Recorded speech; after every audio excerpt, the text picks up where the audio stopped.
Konflik Palestina dan Israel adalah salah satu konflik paling kompleks dan berlarut dalam sejarah modern. Wilayah ini telah menjadi pertemuan beragam budaya, agama, dan kekuasaan sejak ribuan tahun lalu.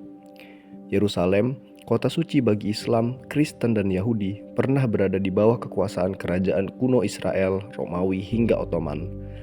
Namun, babak baru konflik dimulai pada 1948 saat negara Israel berdiri dan memicu gelombang pengungsian massal warga Palestina. Sejak itu, dunia menyaksikan siklus kekerasan yang terus berulang, gencatan senjata yang rapuh, perundingan yang tak berujung, dan trauma yang diwariskan lintas generasi. Puncaknya terjadi pada 7 Oktober 2023. Konflik kembali memanas setelah serangan dari kelompok Hamas ke wilayah Israel. Serangan ini memicu respons militer besar-besaran dari Israel ke jalur Gaza. Sejak saat itu, situasi kemanusiaan di Palestina, khususnya di Gaza, memburuk secara drastis. Serangan udara yang menghujani Gaza tak hanya menghancurkan bangunan, tetapi juga memutus jalur harapan. Fasilitas kesehatan lumpuh, rumah sakit yang seharusnya menjadi tempat pemulihan justru berubah menjadi simbol ketidakberdayaan. Pemutusan akses internet, anak-anak dan bayi menjadi korban cuaca dingin dan kelaparan.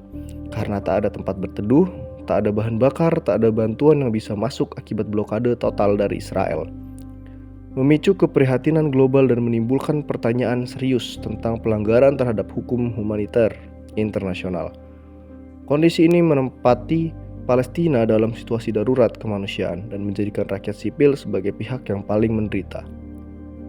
Dalam studi hubungan internasional, teori liberalisme menekankan pentingnya kerjasama global, perlindungan HAM, dan peran lembaga internasional dalam menciptakan perdamaian.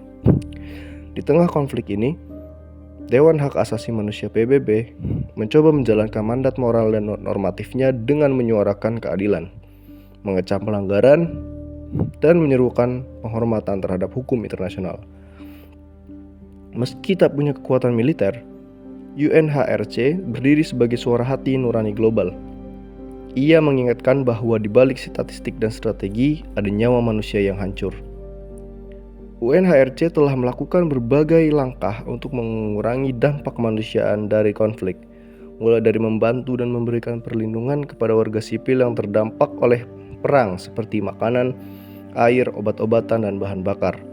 Setelah itu, UNHRC mengecam serangan terhadap rumah sakit, tempat perlindungan, dan sekolah yang digunakan oleh warga sipil, dan menuntut di hadapan Dewan Keamanan untuk melindungi fasilitas-fasilitas tersebut. UNHRC juga menyerukan tindakan gencatan senjata kemanusiaan dengan segera untuk menghentikan penderitaan warga sipil dikarenakan kondisi mengerikan yang dihadapi oleh 2 juta penduduk, terutama anak-anak yang menderita akibat meningkatnya aksi militer. Namun, efektivitas upaya ini terganjal oleh dinamika politik dan lapangan. Tuduhan keterlibatan sejumlah staf UNRWA dalam serangan Hamas menimbulkan ketegangan antara Israel dan organisasi internasional. Israel merespon dengan membatasi akses perbatasan, memperketat kontrol atas bantuan, dan mempertanyakan transparansi operasional manusia oleh organisasi internasional.